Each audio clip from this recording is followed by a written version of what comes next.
संविधान बचे, लोकतंत्र बचे, आरक्षण बचे, पीडीए बचे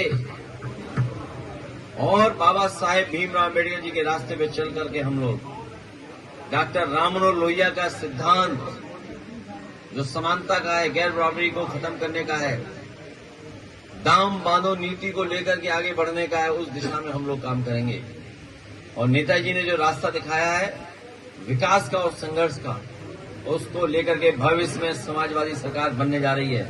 इसीलिए भाजपाई लोग घबराए हुए हैं, इतने घबराए हुए हैं कि अब उनके मुंह से विकास के अलावा विनाश ही निकल रहा है। विकास कम गिना पा रहे हैं। अच्छा, विकास गिनाने निकलते हैं तो गलती से समाजवादियों का ही विकास बता देते हैं। तो इसलिए विकास उनके एजेंडे में नहीं है, नौकरी उनके एजेंडे में नहीं है, उनके एजेंडे में रोजगार नहीं है, किसान कभी इनके एजेंडे में नहीं रहा। और किसान अगर इनके एजेंडे में होता तो हमारा आलू पैदा करने वाला किसान और कोल्ड स्टोर चलाने वाले कारोबारी लोगों को नुकसान नहीं होता, उनको लाभ पहुंचता।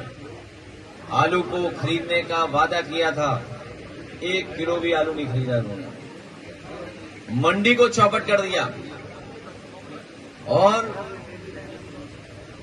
किसानों के लिए एक्सीलेंस सेंटर बनाए गए थे जहां उन्हें बीज और अन्य चीजें उपलब्ध हो रही थी।